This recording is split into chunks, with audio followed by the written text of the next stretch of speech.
A Christmas Carol by Charles Dickens. Stave III, the second of the three spirits. Awakening in the middle of a prodigiously tough snore, and sitting up in bed to get his thoughts together, Scrooge had no occasion to be told that the bell was again upon the stroke of 1. He felt that he was restored to consciousness in the right nick of time, for the especial purpose of holding a conference with the second messenger dispatched to him through Jacob Marley's intervention. But finding that he turned uncomfortably cold when he began to wonder which of his curtains this new spectre would draw back, he put them every one aside with his own hands, and, lying down again, established a sharp lookout all round the bed. For he wished to challenge the spirit on the moment of its appearance, and did not wish to be taken by surprise and made nervous. Gentlemen of the free and easy sort, who plumed themselves on being acquainted with a move or two, and, being usually equal to the time of day, express the wide range of their capacity for adventure by observing that they are good for anything from pitch and toss to manslaughter, between which opposite extremes, no doubt, there lies a tolerably wide and comprehensive range of subjects. Without venturing for Scrooge quite as heartily as this, I don't mind calling on you to believe that he was ready for a good broad field of strange appearances, and that nothing between a baby and a rhinoceros would have astonished him very much. Now, being prepared for almost anything, he was not, by any means, prepared for nothing, and, consequently, when the bell struck 1 and no shape appeared, he was taken with a violent fit of trembling. 5 minutes, 10 minutes, a quarter of an hour went by, yet nothing came. All this time he lay upon his bed, the very core and centre of a blaze of ruddy light, which streamed upon it when the clock proclaimed the hour, and by which, being only light, was more alarming than a dozen ghosts, as he was powerless to make out what it meant, or would be at, and was sometimes apprehensive that he might be, at that very moment, an interesting case of spontaneous combustion, without having the consolation of knowing it. At last, however, he began to think, as you or I would have thought at first, for it is always the person and not the predicament who knows what ought to have been done in it, and would unquestionably have done to it. At last, I say, he began to think that the source and secret of this ghostly light might be in the adjoining room, from whence, on further tracing it, it seemed to shine. This idea taking full possession of his mind, he got up softly and shuffled in his slippers to the door. The moment Scrooge's hand was on the lock, a strange voice called to him by his name, and bade him enter. He obeyed. It was his own room, there was no doubt about that, but it had undergone a surprising transformation. The walls and ceiling were so hung with living green that it looked a perfect grove, from every part of which bright gleaming berries glistened. The crisp leaves of holly, mistletoe, and ivy reflected back the light, as if so many little mirrors had been scattered there, and such a mighty blaze went roaring up the chimney as that dull petrification of a hearth had never known in Scrooge's time, or Marley's, or for many and many a winter season gone by. Heaped up on the floor to form a kind of throne were turkeys, geese, game, poultry, brawn, great joints of meat, sucking pigs, long wreaths of sausages, mince pies, plum puddings, barrels of oysters, red-hot chestnuts, cherry-cheeked apples, juicy oranges, luscious pears, immense twelfth cakes, and seething bowls of punch that made the chamber dim with their delicious steam.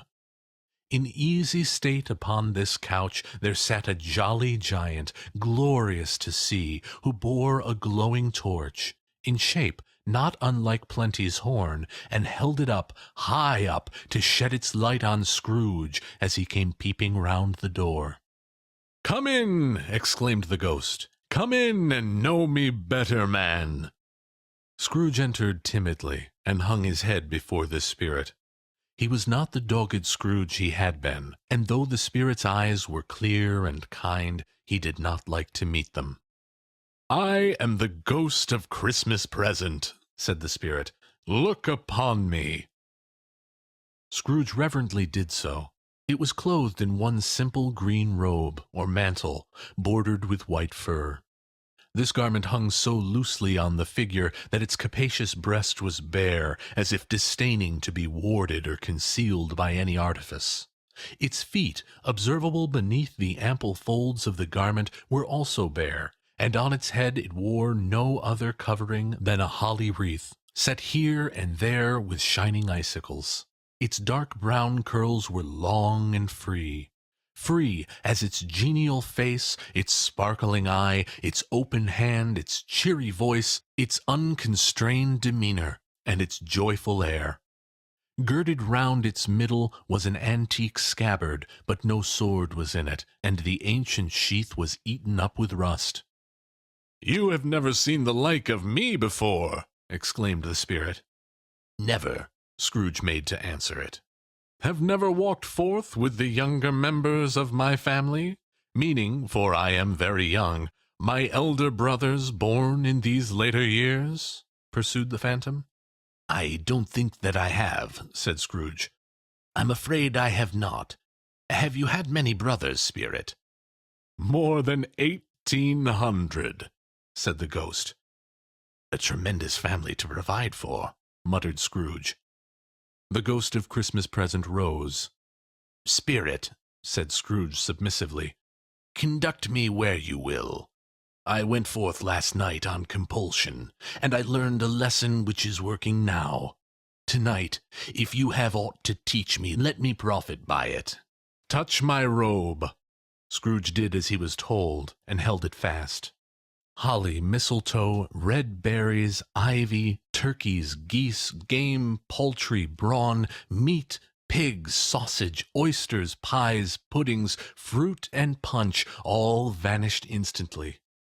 So did the room, the fire, the ruddy glow, the hour of the night, and they stood in the city streets on Christmas morning, where, for the weather was severe, the people made a rough but brisk and not unpleasant kind of music in scraping the snow from the pavement in front of their dwellings, and from the tops of their houses, whence it was mad delight to the boys to see it come plumping down into the road below and splitting into artificial little snowstorms.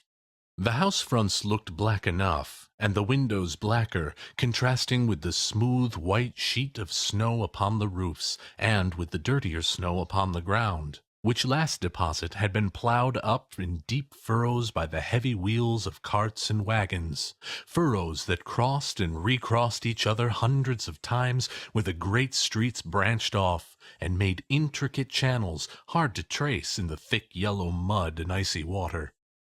The sky was gloomy, and the shortest streets were choked up with a dingy mist, half thawed, half frozen, whose heavier particles descended in a shower of sooty atoms, as if all the chimneys in Great Britain had, by one consent, caught fire and were blazing away to their dear hearts' content. There was nothing very cheerful in the climate or the town, and yet was there an air of cheerfulness abroad that the clearest summer air and brightest summer sun might have endeavored to diffuse in vain. For the people who were shoveling away on the housetops were jovial and full of glee, calling out to one another from the parapets, and now and then exchanging a facetious snowball, better-natured missile far than many a wordy jest, laughing heartily if it went right, and not less heartily if it went wrong. The poulterers' shops were still half open, and the fruiterers were radiant in their glory. There were great, round, pot-bellied baskets of chestnuts, shaped like the waistcoats of jolly old gentlemen, lolling at the doors, and tumbling out into the street in their apoplectic opulence. There were ruddy, brown-faced, broad-girthed Spanish onions, shining in the fatness of their growth like Spanish friars, and winking from their shelves in wanton slyness at the girls as they passed by and glanced demurely at the hung-up mistletoe. There were pears and apples, clustered high in blooming pyramids. There were bunches of grapes, made, in the shopkeeper's benevolence, to dangle from conspicuous hooks, that people's mouths might water gratis as they passed. There were piles of filberts, mossy and brown, recalling, in their fragrance, ancient walks among the woods, and pleasant shufflings ankle-deep through withered leaves. There were Norfolk biffins, squat and swarthy, setting off the yellow of the oranges and lemons, and, in the great compactness of their juicy persons, urgently entreating and beseeching to be carried home in paper bags and eaten after dinner. There were very gold and silver fish set forth among these choice fruits in a bowl, though members of a dull and stagnant-blooded race appeared to know that there was something going on, and, to a fish, went swimming round and round in their little world in slow and passionless excitement. The grocers, oh, the grocers, nearly closed with perhaps 2 shutters down, or 1, but through those gaps such glimpses! It was not alone that the scales descending on the counter made a merry sound, or that the twine and roller parted company so briskly, or that the canisters were rattled up and down like juggling tricks, or even that the blended scents of tea and coffee were so grateful to the nose, or even that the raisins were so plentiful and rare, the almonds so extremely white, the sticks of cinnamon so long and straight, the other spices so delicious, the candied fruits so caked and spotted with molten sugar as to make the coldest lookers-on feel faint and subsequently bilious. Nor was it that the figs were moist and pulpy, or that the French plums blushed in modest tartness from their highly decorated boxes, or that everything was good to eat and in its Christmas dress. But the customers were all so hurried and so eager in the hopeful promise of the day that they tumbled up against each other at the door, crashing their wicker baskets wildly, and left their purchases upon the counter and came running back to fetch them, and committed hundreds of the like mistakes in the best humor possible, while the grocer and his people were so frank and fresh that the polished hearts with which they fastened their aprons behind might have been their own, worn outside for general inspection, and for Christmas daws to peck at if they chose. But soon the steeples called good people all to church and chapel, and away they came, flocking through the streets in their best clothes and with their gayest faces. And at the same time there emerged from scores of by-streets, lanes, and nameless turnings innumerable people, carrying their dinners to the bakers' shops. The sight of these poor revellers appeared to interest the spirit very much, for he stood with Scrooge beside him in a baker's doorway, and taking off the covers as their bearers passed, sprinkled incense on their dinners from his torch. And it was a very uncommon kind of torch, for once or twice, when there were angry words between some dinner-carriers who had jostled each other, he shed a few drops of water on them from it, and their good humour was restored directly, for they said it was a shame to quarrel upon Christmas Day. And it was. God love it, so it was. In time the bells ceased, and the bakers were shut up. And yet there was a genial shadowing forth of all these dinners and the progress of their cooking in the thawed blotch of wet above each baker's oven, where the pavement smoked as if its stones were cooking too. "Is there a peculiar flavour in what you sprinkle from your torch?" asked Scrooge. "There is. My own." "Would it apply to any kind of dinner on this day?" asked Scrooge. "To any kindly given, to a poor one most." "Why to a poor one most?" asked Scrooge. "Because it needs it most." "Spirit," said Scrooge after a moment's thought, "I wonder you, of all the beings in the many worlds about us, should desire to cramp these people's opportunities of innocent enjoyment." "I!" cried the spirit. "You would deprive them of their means of dining every 7th day, often the only day on which they can be said to dine at all," said Scrooge. "Wouldn't you?" "I!" cried the spirit. "You seek to close these places on the 7th day?" said Scrooge. "And it comes to the same thing." "I seek!" exclaimed the spirit. "Forgive me if I am wrong. "It has been done in your name, or at least in that of your family," said Scrooge. "There are some upon this earth of yours," returned the spirit, "who lay claim to know us, and who do their deeds of passion, pride, ill will, hatred, envy, bigotry, and selfishness in our name, who are as strange to us and all our kith and kin as if they had never lived. Remember that, and charge their doings on themselves, not us." Scrooge promised that he would, and they went on, invisible, as they had been before, into the suburbs of the town. It was a remarkable quality of the ghost, which Scrooge had observed at the baker's, that notwithstanding his gigantic size, he could accommodate himself to any place with ease, and that he stood beneath a low roof quite as gracefully and like a supernatural creature as it was possible he could have done in any lofty hall. And perhaps it was the pleasure the good spirit had in showing off this power of his, or else was his own kind, generous, hearty nature, and his sympathy with all poor men, that led him straight to Scrooge's clerks. For there he went, and took Scrooge with him, holding to his robe, and on the threshold of the door the spirit smiled, and stopped to bless Bob Cratchit's dwelling with the sprinkling of his torch. Think of that! Bob had but 15 bob a week himself. He pocketed on Saturdays but 15 copies of his Christian name, and yet the ghost of Christmas present blessed his 4-roomed house. Then up rose Mrs. Cratchit, Cratchit's wife, dressed out but poorly in a twice-turned gown, but brave in ribbons, which are cheap and make a goodly show for 6 pence. And she laid the cloth, assisted by Belinda Cratchit, second of her daughters, also brave in ribbons, while Master Peter Cratchit plunged a fork into the saucepan of potatoes, and, getting the corners of his monstrous shirt-collar, Bob's private property, conferred upon his son and heir in honor of the day, into his mouth, rejoiced to find himself so gallantly attired, and yearned to show his linen in the fashionable parks.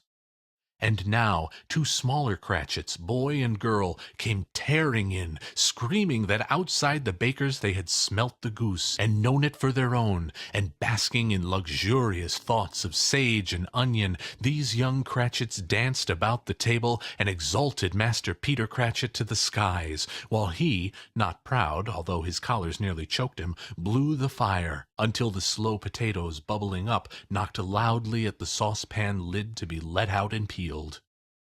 "What has ever got your precious father, then?" said Miss Cratchit. "And your brother, Tiny Tim? And Martha weren't as late last Christmas by half an hour." "Here's Martha, mother," said a girl, appearing as she spoke. "Here's Martha, mother," cried the 2 young Cratchits. "Hurrah! There's such a goose, Martha!" "Why, bless your heart alive, my dear, how late you are!" said Mrs. Cratchit, kissing her a dozen times and taking off her shawl and bonnet for her with officious zeal. "We'd a great deal of work to finish up last night," replied the girl, "and had to clear away this morning, mother." "Well, never you mind so long as you are come," said Mrs. Cratchit. "Sit ye down before the fire, my dear, and have a warm. Lord bless ye!" "No, no, there's father coming!" cried the 2 young Cratchits, who were everywhere at once. "Hide, Martha, hide!" So Martha hid herself, and in came little Bob, the father, with at least 3 feet of comforter, exclusive of the fringe, hanging down before him, and his threadbare clothes darned up and brushed to look seasonable, and Tiny Tim upon his shoulder. Alas for Tiny Tim, for he bore a little crutch, and his limbs were supported by an iron frame. "Why, where's our Martha?" cried Bob Cratchit, looking around. "Not coming," said Mrs. Cratchit. "Not coming!" said Bob, with a sudden declension in his high spirits, for he had been Tim's blood horse all the way from church, and had come home rampant. "Not coming upon Christmas Day!"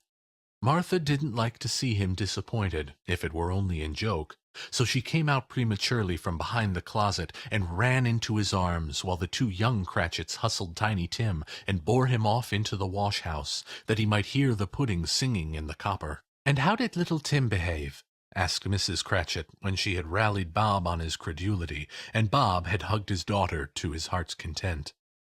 "As good as gold," said Bob, "and better." Somehow he gets thoughtful, sitting by himself so much, and thinks the strangest things you ever heard. He told me, coming home, that he hoped the people saw him in the church, because he was a cripple, and it might be pleasant to them to remember upon Christmas Day, who made lame beggars walk, and blind men see. Bob's voice was tremulous when he told them this, and trembled more when he said that Tiny Tim was growing strong and hearty. His active little crutch was heard upon the floor, and back came Tiny Tim before another word was spoken, escorted by his brother and sister to his stool before the fire. And while Bob, turning up his cuffs, as if, poor fellow, they were capable of being made more shabby, compounded some hot mixture in a jug with gin and lemons, and stirred it round and put it on the hob to simmer, Master Peter and the two ubiquitous young Cratchits went to fetch the goose, with which they soon returned in high procession. Such a bustle ensued that you might have thought a goose the rarest of all birds, a feathered phenomenon to which a black swan was a matter of course, and in truth it was something very like it in that house. Mrs. Cratchit made the gravy, ready beforehand in a little saucepan, hissing hot. Master Peter mashed the potatoes with incredible vigor. Miss Belinda sweetened up the apple-sauce. Martha dusted the hot plates. Bob took Tiny Tim beside him in a tiny corner at the table. The two young Cratchits set chairs for everybody, not forgetting themselves, and mounting guard upon their posts, crammed spoons into their mouths, lest they should shriek for goose before their turn came to be helped. And last the dishes were set on, and grace was said. It was succeeded by a breathless pause, as Mrs. Cratchit, looking slowly all along the carving-knife, prepared to plunge it into the breast. But when she did, and when the long-expected gush of stuffing issued forth, one murmur of delight arose all around the board, and even Tiny Tim, excited by the two young Cratchits, beat on the table with the handle of his knife, and feebly cried, "Hurrah!" There never was such a goose. Bob said he didn't believe there ever was such a goose cooked. Its tenderness and flavor, size and cheapness, there were themes of universal admiration. Eked out by apple sauce and mashed potatoes, it was a sufficient dinner for the whole family indeed, as Mrs. Cratchit said with great delight, surveying one small atom of a bone upon the dish. They hadn't ate it all at last. Yet every one had had enough, and the youngest Cratchits in particular were steeped in sage and onion to the eyebrows. But now, the plates being changed by Miss Belinda, Mrs. Cratchit left the room alone, too nervous to bear witness, to take the pudding up and bring it in. Suppose it should not be done enough? Suppose it should break in turning out? Suppose somebody should have got over the wall of the backyard and stolen it, while they were merry with the goose? A supposition at which the two young Cratchits became livid. All sorts of horrors were supposed. Hallo! A great deal of steam! The pudding was out of the copper, a smell like a washing day. That was the cloth. A smell like an eating-house, and a pastry cook's next door to each other, with a laundress's next door to that. That was the pudding. In half a minute Mrs. Cratchit entered, flushed but smiling proudly, with the pudding, like a speckled cannonball so hard and firm, blazing in half a quartern of ignited brandy, and bedight with Christmas holly stuck into the top. "Oh, a wonderful pudding," Bob Cratchit said, and calmly, too, that he regarded it as the greatest success achieved by Mrs. Cratchit since their marriage. Mrs. Cratchit said that now the weight was off her mind, she would confess she had had her doubts about the quantity of flour. Everybody had something to say about it, but nobody said or thought it was at all a small pudding for a large family. It would have been flat heresy to do so. Any Cratchit would have blushed to hint at such a thing. At last the dinner was all done. The cloth was cleared, the hearth swept, and the fire made up. The compound in the jug being tasted and considered perfect, apples and oranges were put upon the table, and a shovelful of chestnuts on the fire. Then all the Cratchit family drew round the hearth, in what Bob Cratchit called a circle, meaning a half one, and at Bob Cratchit's elbow stood the family display of glass, 2 tumblers, and a custard cup without a handle. These held the hot stuff from the jug, however, as well as golden goblets would have done, and Bob served it out with beaming looks, while the chestnuts on the fire sputtered and cracked noisily. Then Bob proposed, "A Merry Christmas to us all, my dears. God bless us," which the family re-echoed. "God bless us, every one," said Tiny Tim, the last of all. He sat very close to his father's side upon his little stool. Bob held his withered little hand in his, as if he loved the child and wished to keep him by his side, and dreaded that he might be taken from him. "Spirit," said Scrooge, with an interest he had never felt before, "tell me if Tiny Tim will live."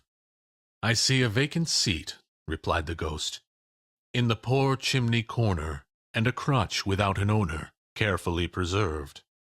If these shadows remain unaltered by the future, the child will die." "No, no," said Scrooge. "Oh, no, kind spirit, say he will be spared." "If these shadows remain unaltered by the future, none other of my race," returned the ghost, "will find him here." "What then? If he be like to die, he had better do it, and decrease the surplus population." Scrooge hung his head to hear his own words quoted by the spirit, and was overcome with penitence and grief. "Man," said the ghost, "if man you be in heart, not adamant, forbear that wicked cant until you have discovered what the surplus is, and where it is. Will you decide what men shall live, what men shall die? It may be that in the sight of heaven you are more worthless and less fit to live than millions like this poor man's child. Good God, to hear the insect on the leaf pronouncing on too much life among his hungry brothers in the dust." Scrooge bent before the ghost's rebuke, and trembling cast his eyes upon the ground. But he raised them speedily on hearing his own name. "Mr. Scrooge," said Bob, "I'll give ye Mr. Scrooge, the founder of the feast." "The founder of the feast, indeed!" cried Mrs. Cratchit, reddening. "I wish I had him here. I'd give him a piece of my mind to feast upon, and I hope he'd have a good appetite for it." "My dear," said Bob, "the children! Christmas Day!" "It should be Christmas Day, I am sure," she said, "on which one drinks the health of such an odious, stingy, hard, unfeeling man as Mr. Scrooge. You know he is, Robert. Nobody knows it better than you do, poor fellow." "My dear," was Bob's mild answer, "Christmas Day."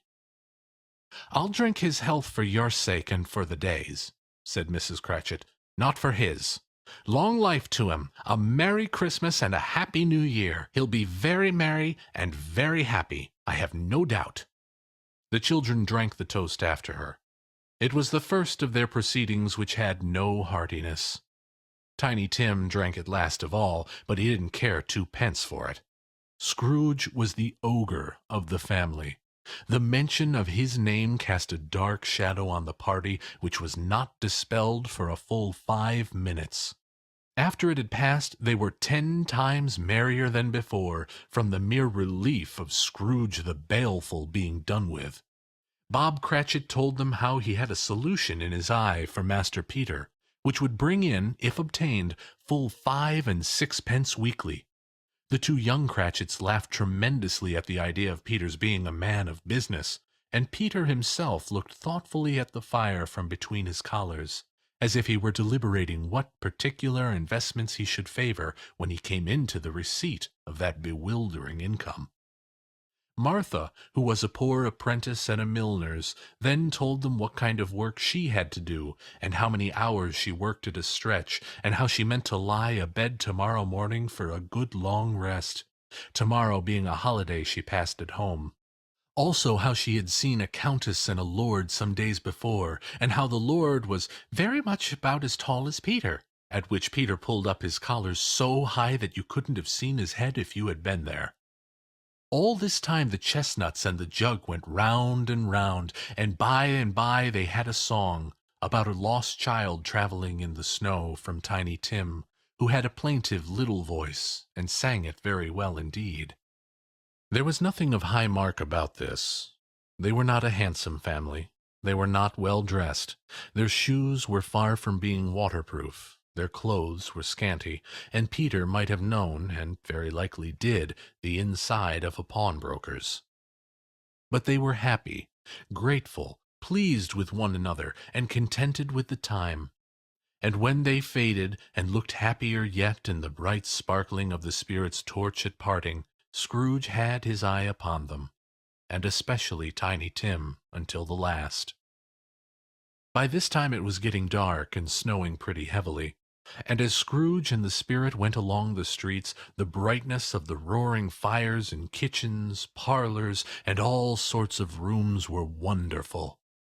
Here, the flickering of the blaze showed preparations for a cozy dinner, with hot plates baking through and through before the fire, and deep red curtains ready to be drawn to shut out cold and darkness. There all the children of the house were running out into the snow to meet their married sisters, brothers, cousins, uncles, aunts, and be the first to greet them. Here again were shadows on the window blind of guests assembling, and there a group of handsome girls, all hooded and fur-booted, and all chattering at once, tripped lightly off to some near neighbor's house, where, woe upon the single man who saw them enter, artful witches, well they knew it, in a glow. But if you had judged from the numbers of people on their way to friendly gatherings, you might have thought that no one was at home to give them welcome when they got there, instead of every house expecting company, and piling up its fires half-chimney high. Blessings on it, how the ghost exulted!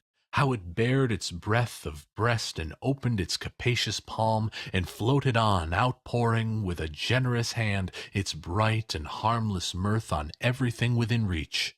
The very lamplighter, who ran on before, dotting the dusky street with specks of light, and who was dressed to spend the evening somewhere, laughed out loudly as the spirit passed, though little kenned the lamplighter that he had any company but Christmas.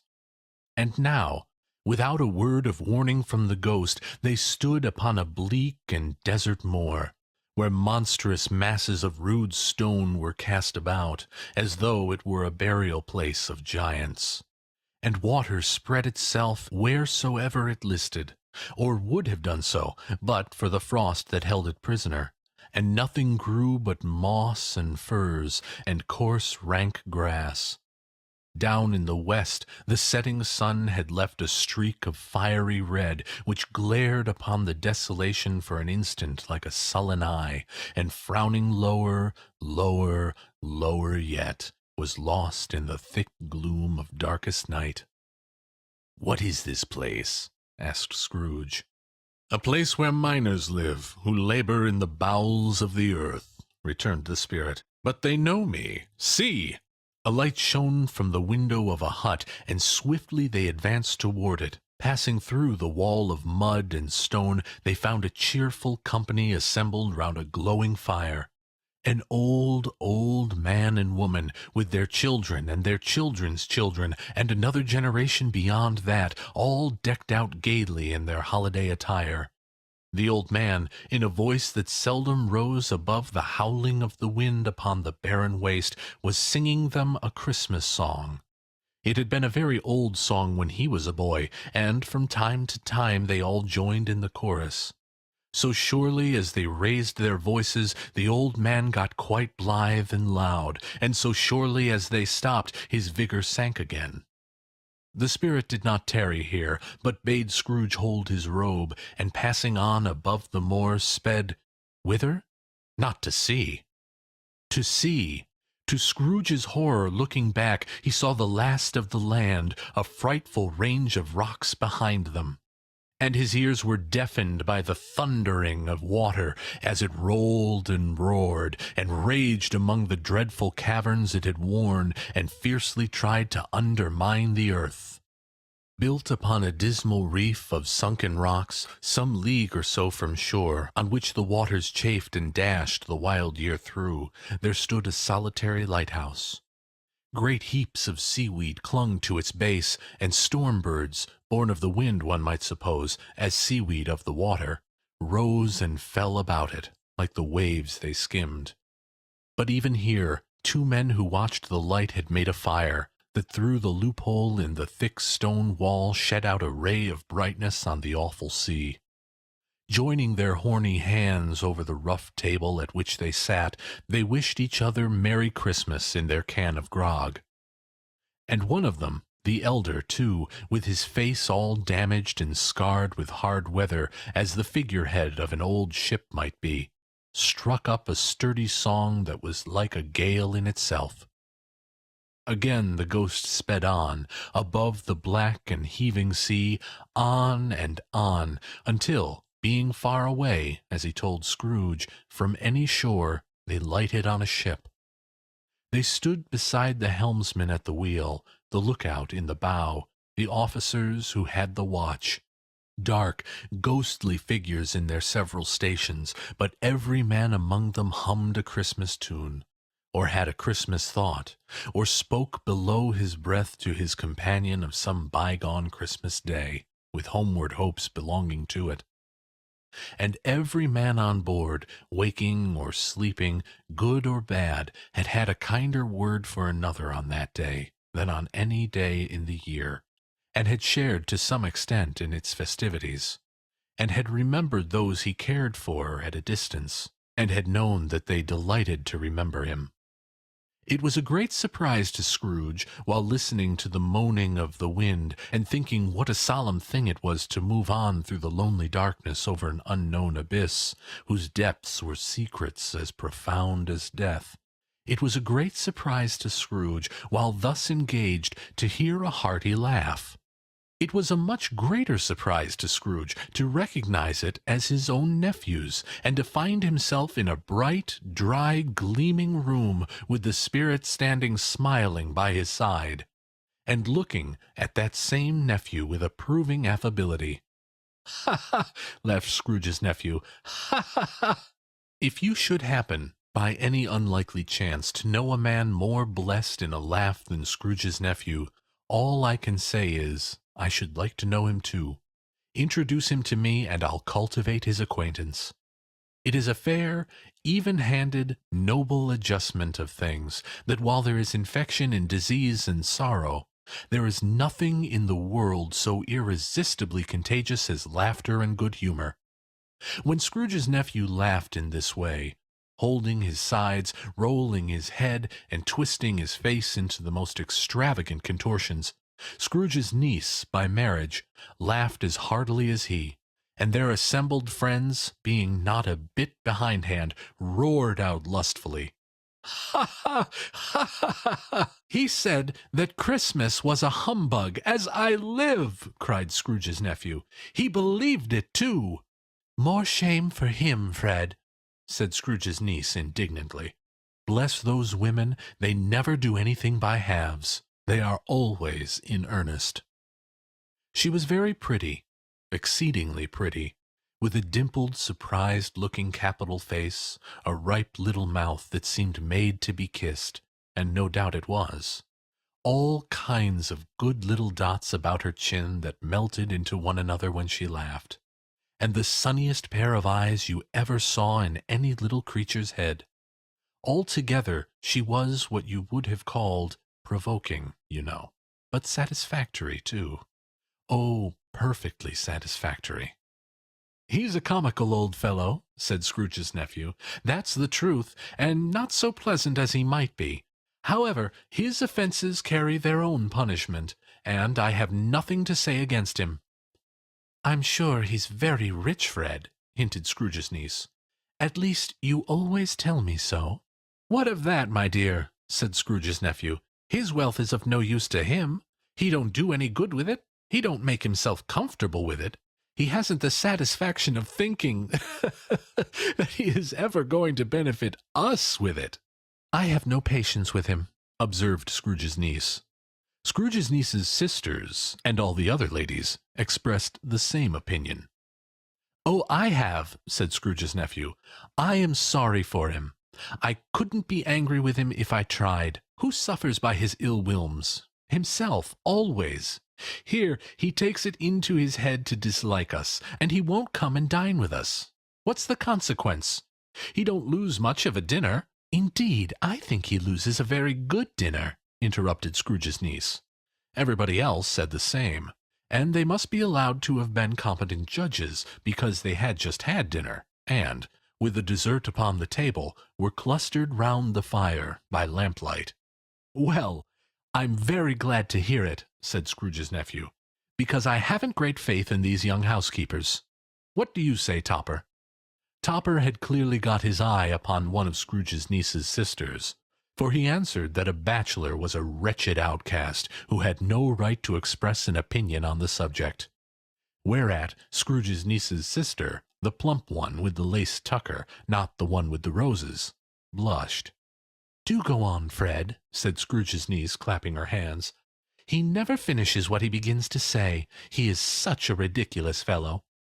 Scrooge's nephew revelled in another laugh, and, as it was impossible to keep the infection off, though the plump sister tried hard to do it with aromatic vigor, his example was unanimously followed. "I was only going to say," said Scrooge's nephew, "that the consequence of his taking a dislike to us, and not making merry with us, is, as I think, that he loses some pleasant moments, which could do him no harm. I am sure he loses pleasanter companions than he can find in his own thoughts, either in his mouldy old office or his dusty chambers. I mean to give him the same chance every year, whether he likes it or not, for I pity him. He may rail at Christmas till he dies, but he can't help thinking better of it. I defy him, if he finds me going there in good temper year after year, and saying, 'Uncle Scrooge, how are you?' If it only puts him in the vein to leave his poor clerk £50, that's something, and I think I shook him yesterday." It was their turn to laugh now at the notion of his shaking Scrooge. But, being thoroughly good-natured and not much caring what they laughed at, so that they laughed at any rate, he encouraged them in their merriment, and passed the bottle joyously. For they were a musical family, and knew what they were about when they sung a glee or catch, I can assure you. Especially Topper, who could growl away in the bass like a good one, and never swell the large veins in his forehead, or get red in the face over it. Scrooge's niece played well upon the harp, and played among other tunes a simple little air, a mere nothing, you might learn to whistle it in 2 minutes, which had been familiar to the child who fetched Scrooge from the boarding-house, as he had been reminded by the ghost of Christmas past. When this strain of music sounded, all the things that ghost had shown him came up in his mind. He softened more and more, and thought that if he could have listened to it often years ago, he might have cultivated the kindness of life for his own happiness with his own hands, without resorting to the sexton's spade that buried Jacob Marley. But they didn't devote the whole evening to music. After a while they played at forfeits, for it is good to be children sometimes, and never better than at Christmas, when its mighty founder was a child himself. Stop. There was first a game at blind man's buff. Of course there was. And I no more believe Topper was really blind than I believe he had eyes in his boots. My opinion is that it was a done thing between him and Scrooge's nephew, and that the ghost of Christmas Present knew it. The way he went after that plump sister in the lace tucker was an outrage on the credulity of human nature. Knocking down the fire-irons, tumbling over the chairs, bumping against the piano, smothering himself among the curtains. Wherever she went, there went he. He always knew where the plump sister was. He couldn't catch anybody else. If you had fallen against him, and some did, on purpose, he would have made a feint of endeavoring to seize you, which would have been an affront to your understanding, and would instantly have sidled off in the direction of the plump sister. She often cried out that it wasn't fair, and it really was not. But when at last he caught her, when, in spite of all her silken rustlings and her rapid flutterings past him, he got her into a corner whence there was no escape, then his conduct was the most execrable. For his pretending not to know her, his pretending that it was necessary to touch her head-dress, and further, to assure himself of her identity by pressing a certain ring upon her finger, and a certain chain about her neck, was vile, monstrous. No doubt she told him her opinion of it, when, another blind man being in office, they were so very confidential together behind the curtains. Scrooge's niece was not one of the blind man's bluff party, but was made comfortable with a large chair and a footstool in a snug corner, where the ghost and Scrooge were close behind her. But she joined in the forfeits, and loved her love to admiration with all the letters of the alphabet. Likewise, at the game of how, when, and where, she was very great, and to the secret joy of Scrooge's nephew, beat her sisters hollow, though they were sharp girls too, as Topper could have told you. There might have been 20 people there, young and old, but they all played, and so did Scrooge, for, wholly forgetting in the interest he had in what was going on that his voice made no sound in their ears, he sometimes came out with his guess quite loud, and, very often, guessed quite right too. For the sharpest needle, best Whitechapel warranted not to cut in the eye, was not sharper than Scrooge, blunt as he took it in his head to be. The ghost was greatly pleased to find him in this mood, and looked upon him with such favour that he begged like a boy to be allowed to stay until the guests departed. But this, the spirit said, could not be done. "Here is a new game," said Scrooge. "1/2 hour, spirit, only one." It was a game called Yes and No, where Scrooge's nephew had to think of something, and the rest must find out what. He only answering to their questions, yes or no, as the case was. The brisk fire of questioning to which he was exposed elicited from him that he was thinking of an animal, a live animal, a rather disagreeable animal, a savage animal, an animal that growled and grunted sometimes, and talked sometimes, and lived in London, and walked about the streets, and wasn't made a show of, and wasn't led by anybody, and didn't live in a menagerie, and was never killed in a market, and was not a horse, or an ass, or a cow, or a bull, or a tiger, or a dog, or a pig, or a cat, or a bear. At every fresh question that was put to him, this nephew burst into a fresh roar of laughter, and was so inexpressibly tickled that he was obliged to get up off the sofa and stamp. At last, the plump sister, falling into a similar state, cried out, "I have found it! I know what it is, Fred! I know what it is!" "What is it?" cried Fred. "It's your Uncle Scrooge!" Which it certainly was. Admiration was the universal sentiment, though some objected that the reply to "Is it a bear?" ought to have been "Yes," inasmuch as an answer in the negative was sufficient to have diverted their thoughts from Mr. Scrooge, supposing they had ever had any tendency that way.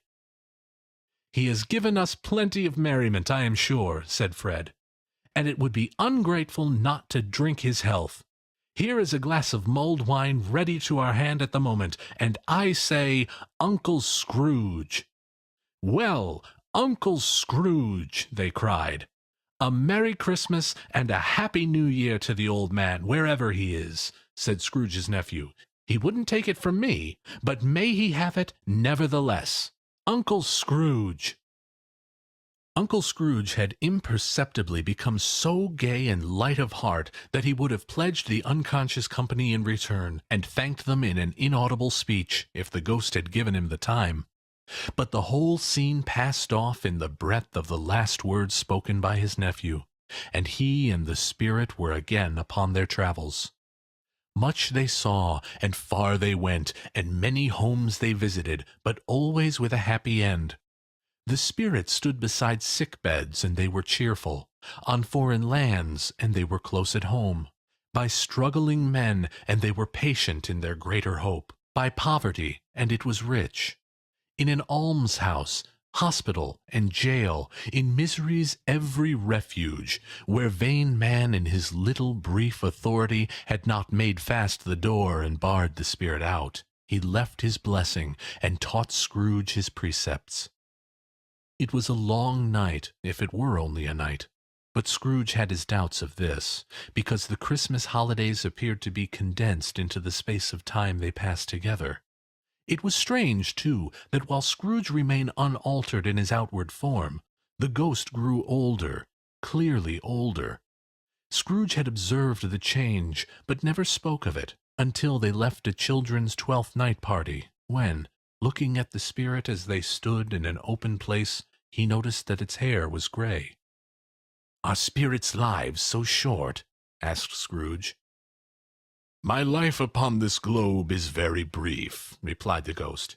"It ends tonight." "Tonight?" cried Scrooge. "Tonight at midnight. Hark! The time is drawing near."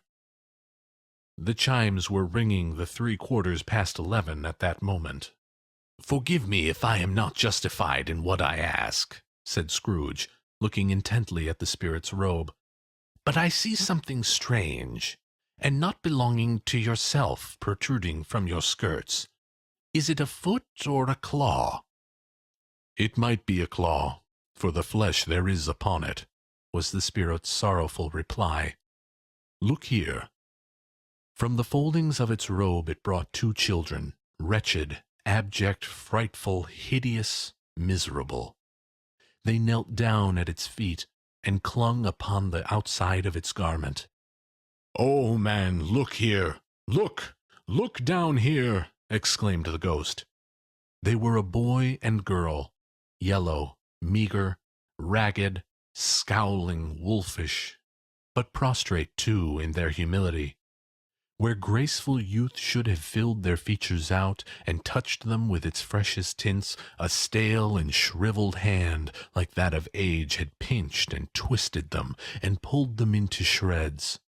Where angels might have sat enthroned, devils lurked, and glared out menacingly. No change, no degradation, no perversion of humanity in any grade through all the mysteries of wonderful creation has monsters half so horrible and dread. Scrooge stared back, appalled.